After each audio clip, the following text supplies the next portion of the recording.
Hey guys, I am so excited about today's video. I've got a guest, AJ. Hi, AJ. Hey, how you doing, Amanda? With us. And AJ and I have a common interest in that we love building authority in our communities, but also just being an agency that wants to serve our direct community and grow from there. And so I'm very excited to have AJ on because he's going to share how he becomes and defines himself as that authority figure for his marketing agency. And we can kind of learn from him. How is he getting out there? How is he getting his name known in his community, and how it's affecting his agency. So AJ, thank you so much again for joining us, and sharing this information so we can all kind of grow ourselves. So how long have you been a marketing agency? So it started in 2018 after I retired from the Navy. So it's been an interesting run. Started out, I think just like many social media management, then I realized that was way more too much work for what it was and what you have to do for social media. You got into the websites. I was always doing websites just more as a hobby, but then I Hmm. decided, hey, a lot of social media clients are asking, hey, can you redo my website? Can you? And I realized, hey, that might be something I want to get into. Got into the website thing, and that's what I was rolling with that for a while. And with that, I connected with some when a lot of that social stuff was going on, like around 2018-ish, 20. So a lot of social activism. Hmm. I was working with one of the attorneys that was when I was on his team doing a lot of. You've heard a lot of the names: Jamel Robinson, Antoine Rose, Tatiana Jefferson. Many. The list goes on. I was helping do a lot of the digital stuff in the background, a lot of those campaigns. Hmm. And then during COVID, this client reached out to me and was like, "Hey, Jay, I need more reviews." And I was like, "What do you mean? Your POS, everything is set up already for reviews. I mean, you send the text link out." He goes, "No, I need something a little bit more direct." Hmm. As they say, you never tell a client no. Hmm. It was like, "I'm going to get back to you within, certain short period of time." Google is my best friend, Facebook groups, Reddit. And then I'm like, okay, took a whole bunch of pieces together, QR codes, right? Something as Right. simple as a QR code to go leave a review. And I came up with it. I delivered some stickers to him this the very next day. And about a week later, he calls me up and he's like, "You need to look at your business and you need to pivot." And I was like, "What do you mean pivot?" And he was like, "You need to pivot." He goes, "Since you've gotten me the thing, I've got like 80 plus reviews in a week." Because COVID, people were just coming to pick up stuff. They couldn't sit down Yeah. and eat anymore. So he had his staff. They were telling people about the QR codes. Just leave them a review. They would really help them during this time, X, Y, and Z. And the pivot part, he was like, "You're doing digital marketing." He goes, "How many people in your area is doing reputation marketing?" And that's when the light bulb went on. I was like, "I don't know. I mean, all digital marketers do it." He goes, "Yeah, but who's focusing on it?" Mm. And right then and there, the light bulb went off. And I was like, "That's what you meant by pivot." Yeah. So during that time, it was towards the endish of COVID is when I decided to pivot to reputation marketing. And that's when I started seeing the big difference. It was almost like now I have no competitors, no nothing. When people say, "Hey, I'm looking at your Google profiles," where are people searching? Where do you go searching on Google? How do you look on Google? Are you One thing a lot of business owners don't realize, a lot of small business, their Google business profile gets more traffic than their actual websites. So I'm like, so why aren't you taking care of your profile if it's getting more traffic first than your website? So that was something, and just the reviews helps with organic content. I don't want to use the word SEO, but it helps. I mean, it's a Google asset. Yeah. Obviously, they're going to use their assets before they use Yelp and all the other platforms. And then I would say around 2023-ish, loyalty programs came into play. And then this year, that's when I went full-fledged force with it. And within the last couple of weeks, it's one of those like, why haven't I been doing this sooner? Yeah. So I think that's where we connected from there. Hmm. Absolutely. Yeah. And you're actually utilizing the Boomerang Me platform to serve your clients with that. Is that correct? Correct. Correct. Correct. Awesome. Perfect. Okay. So as we explained earlier, we got into this conversation. We want to know, how are we each kind of making connections in our communities, in order to land those clients. And so I'm very transparent with how I'm getting mine, right? I go out, I feature them on social media, I then ask for that pitch meeting, and then I end up onboarding them. You have a similar but different, distinct approach, and that would be utilizing the Chamber of Commerce. So just to get this out there, for those people that are not familiar with what the Chamber of Commerce is, can you share with us, what is the Chamber of Commerce? So for small businesses, they're your advocate just with your business, anything going on with the city policies, when I get into marketing out there, they're a trusted advocate. So when people hear the Chamber of Commerce, they hear that you're associated with them, they're helping promote you, it gets that trust, especially if you're a newer business, you don't know people out there, you don't know who to trust. let's say there's a lot of companies out there, they'll promise you, oh, we can do this for you, we can do that for you, but no one's ever vet them. You can't really find anything too much about them. At least with your chambers, not saying the Chamber of Commerce is going to vet them, but when you come to the Chamber of Commerce, you're going to be, visibility is going to be out there, huge. So if you're a business, obviously looking to grow, you're not trying to, burn any bridges. You're not trying to, act the fool or anything like that. You're going to make sure you come collect. So that's why they're a huge resource. If you're having problems with your business, if you're a brick and mortar, the Chamber of Commerce, you're having problems with your city, trying to get permitting and all that other kind of stuff. If you're having a tough time, give your local Chamber of Commerce a call. They're your advocate. And that's why I stress I've met businesses where they're not even chamber members. I tell them, hey, call the chamber. They'll still give you a help. They'll still make a phone call for you, at least tell you who you need to talk to. Sometimes that's what it's about. When you make that phone call, okay, who do I need to talk to? What department do I need to talk to? So huge advocate. I'm a big chamber fan myself. So I'm and I don't want to go too far ahead, but yeah. Yeah. So chambers, you buy into them, right? You become a member of the chamber, right? Correct. And then it's my understanding that then now as a member of that chamber, there's different chamber events. Is that correct?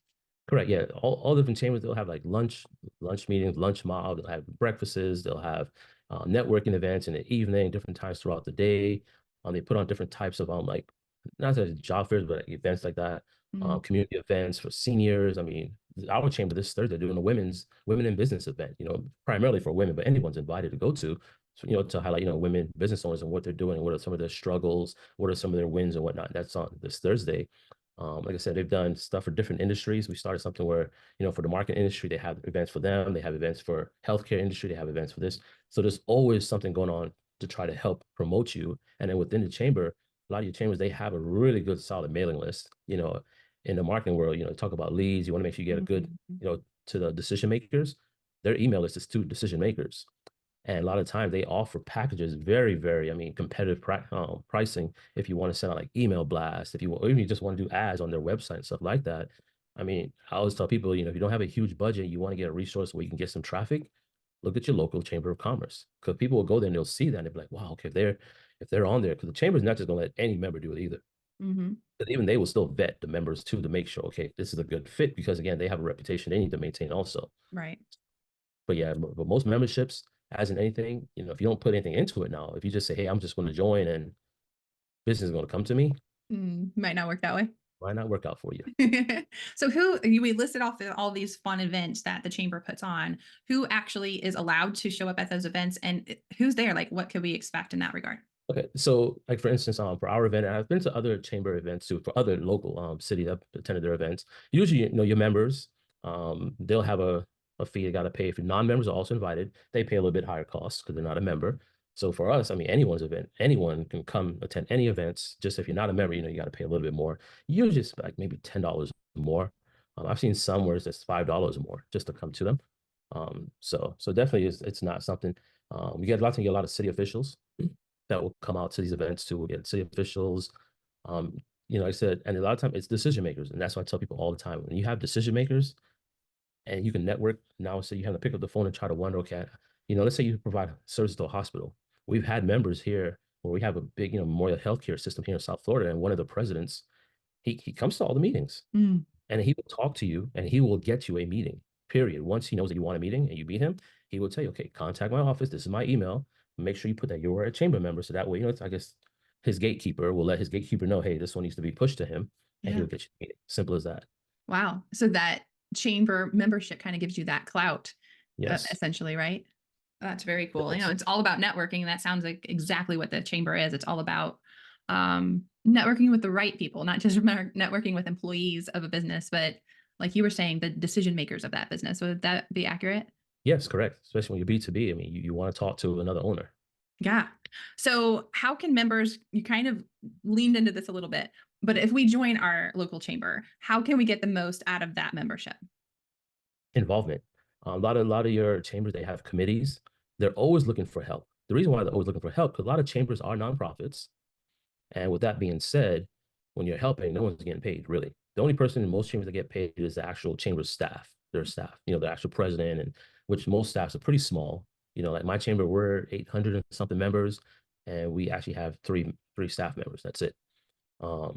So that's where, you definitely want to go towards that direction. So. Yeah. That's awesome. That's great feedback. So making sure that we actually get into those events and we're not just listing our name on the Right. list. Yeah, that could make a big, huge difference because if we're not out there actually doing, if we're not actually working, we can't expect we can't expect magic just to come land in our lap. I mean, that would be wonderful. But if you're wanting to be a local business, working with local businesses, we've got to get out of our desk chairs and go outside and meet actual real people, don't we? Yes. Got to. Yeah. Got to. So you kind of touched on this a little bit, so I'm just going to dive a little bit deeper. Okay. But we mentioned that the chamber supports local businesses in multiple ways. I loved that you brought up the email list. So what AJ is telling us about, and correct me if I lead them astray, Yes. but what AJ is telling us about is as a member, now you have access to the chamber's contact list, which normally you would either have to purchase or scrape yourself, go in and find, I'd say, a telephone book, but I don't think those even exist anymore. Like you'd have to go to Google and like go do all of your research by yourself. But as a chamber member, you get access to some of that information. And does it also have like the decision makers' information, like their name and everything? Yes. So, like for instance, a lot of when you log into these chamber websites and you go to their direct member directory, some chambers they'll keep the contact. They won't put the name there for scrapers because you'll have mark that want to scrape. But once you log into your account, you hit contact. That email goes to those decision makers or wherever they have listed on that profile. And I Nice. can say like in our chamber, I would say 98% of the people listed on there are all the actual decision makers. Period. Yeah. So there's only a few, and when I say there's not decision, they're probably like right one under the decision makers. So, and it's something that we put out there. Our chamber we put out. They asked the question. Listen, we don't need members emailing, your customer service. It needs to be going to you. And one of the benefits of being a chamber member. So Is that direct access like that? I yes, think that's great. And then you also touched base on many chambers will actually do send out an email on your behalf. Is that correct? Am I getting that? correct. Like for a Yes. nominal fee, if you write this email and tell us who you want us to send this to, we will send this out and then blast that out for you. Is that kind of, am I picking that up right? No, yeah, that's correct. They'll usually ask you for the template, for your copy, for your imagery, whatever it is that you want. If you use other services, do your formatting, and they just want to make sure it's within their guidelines. You're not sending anything out there that's crazy because they're sending from their domain from Mhm. them, so they want to make sure that everything's within specs. Because trust me, you'll have some members that'll probably try to push the envelope here and there, so they just have to kind of like, whoa, whoa, whoa, we can do it, but we got to take this part, you got to edit this out. So, Yeah, but we haven't had problems with that. So that's good. So with that, then you and I last week kind of talked about this, so I'd love to bring this part up, and that's the the affiliate kind of and referral kind of thing. So, is there a big atmosphere on referring business to one another? oh, yes. Yeah. So definitely within our chamber, we have what they call two leads groups. So we take that 800 something members and we bring it down to about 20 to 30-ish members of business and call them leads groups. They're similar to BNI groups. Some people are probably familiar with that. And within, I'm the chair of one of the groups.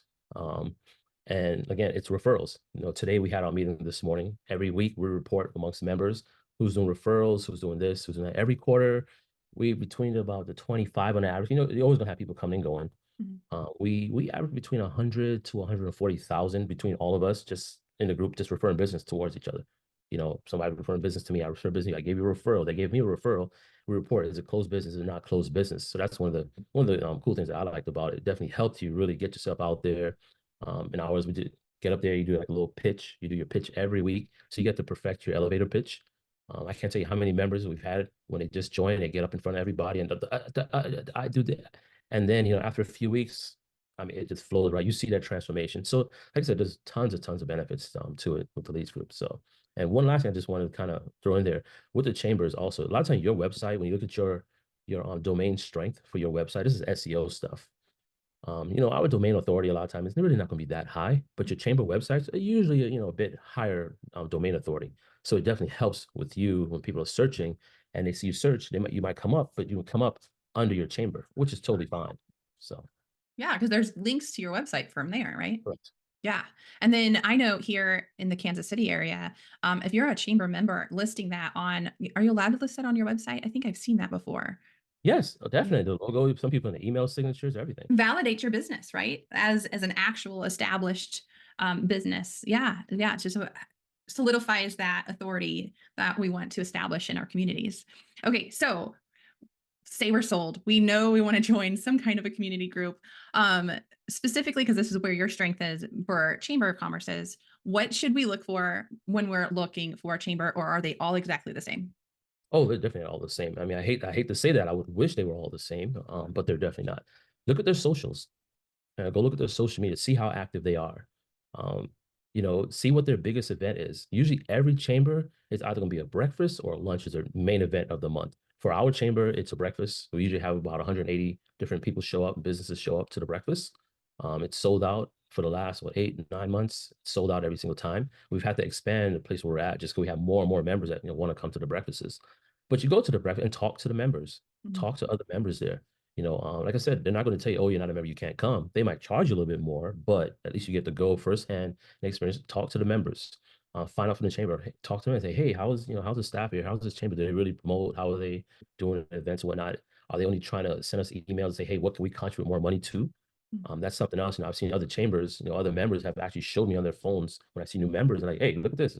And they'll show it to me. Yeah, all they want to do is they're doing some fundraising for something here, and they're asking if we can donate. Oh, here's another email from that. They're fundraising for this. Like, dude, that's not why I joined that chamber. They're saying like all they want is, some type of fundraising, something going on. And okay, what about business for me? What about some networking events? Oh, we're going to a luncheon, but the luncheon is $85. Like, what the heck? Just to go sit down and network for $85? Are you crazy? So I mean, look at things like that, and then when you see these events, how many people are showing up to these events?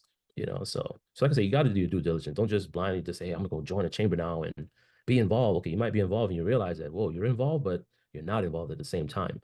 So, and the members would say, and talk to different, don't just talk to one or two members. Like I said, network yourself around, talk to members. Sometimes schedule one-on-ones with those members, meaning they may not talk to you as openly in that environment if they're at that luncheon or whatever. But when you meet them offline and talk to them, they may open up a little bit more like, hey, you know what? I've been a member for X amount of time. And it's definitely, blah, blah, blah. But if you're looking to join, and they might give you where you want to look at and where not to look at, or might just tell you, you know what, you might want to go next door. So, and that Yeah. happens a lot Wow. with us. We get a lot of people saying that they came from next door.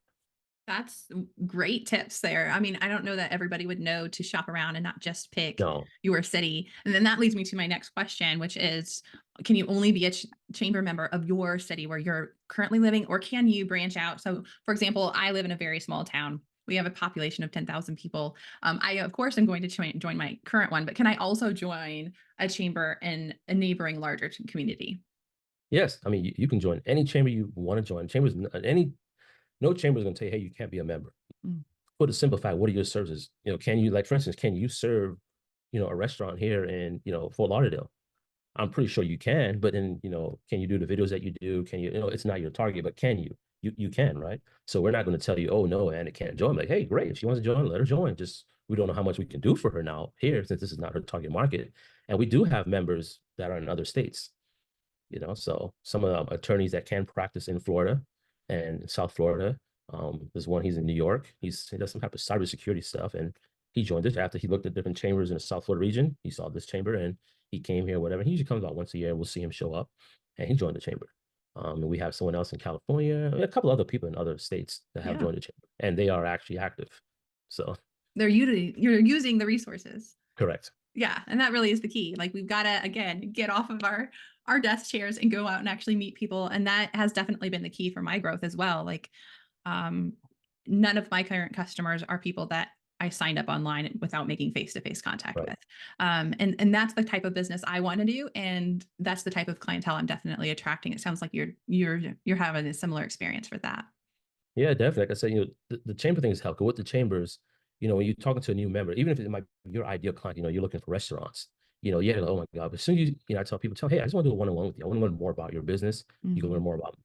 And I've seen where I've done that, where I've called potentials, leads, and all of a sudden, they're about to hang up the phone on you. But as soon as you say, hey, what are you trying to say? No, I just want to do a one-on-one with you. Just want to learn a little bit more about your business. I'm a digital marketer, do reputation marketing. So I just want to know what you do. So in case you talk to other owners, I can refer you to them. And right away, all of a sudden, it's like that they had no time. Now they have endless time, endless time. Interesting. That's Just right. once you've done this, I just want to do a one-on-one just so I can learn more about your business. So that way I'm trying to grow my business and I want to get my network so I can have referrals. So I can refer you to a potential client. Yeah, and now that you're asking about theirs, they're of course going to ask you about yours as well. And now it's just conversation instead Correct. of that cold, Yeah, jittery you're not kind trying to of sell pitch. anything. Yeah, exactly right. I'm just educating on both sides what each other's do, and then all of a sudden, you can actually benefit them. Lo and behold, magic. Yeah, build a relationship first. Build a relationship, the trust they see, and then before you realize it, and it's happened to me, Mhm. people see me like, hey, we got to talk, man. I see what you're doing. I'm hearing about what you're doing and whatnot. I really need that. The team that I'm working with right now, it seems as though I just get a report, don't know what's really going on, this and that. Nothing seems to be exciting. And I hear other people talking with working with you, and you know, I want to know what you're doing for them.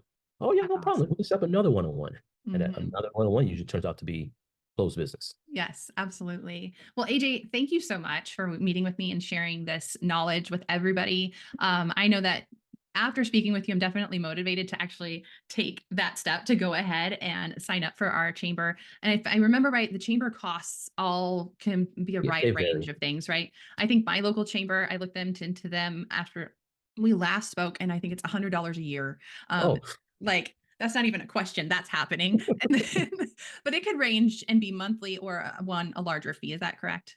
yeah, some chambers will let you pay monthly, most likely to pay, annually. So that's what most ones say want an annual payment. Yeah. So I want that commitment. Very cool. Yeah. I mean, like any of us, especially if it's nonprofit, they need to know what they can rely on and Right. bring to the table. So awesome. Thank you again for your time. I hope that you guys enjoyed this interview. And if you have any further questions that you'd love for me to talk on and speak on in the future, feel free to leave us a comment down below and we can see if we can put together a Q&A question video later on.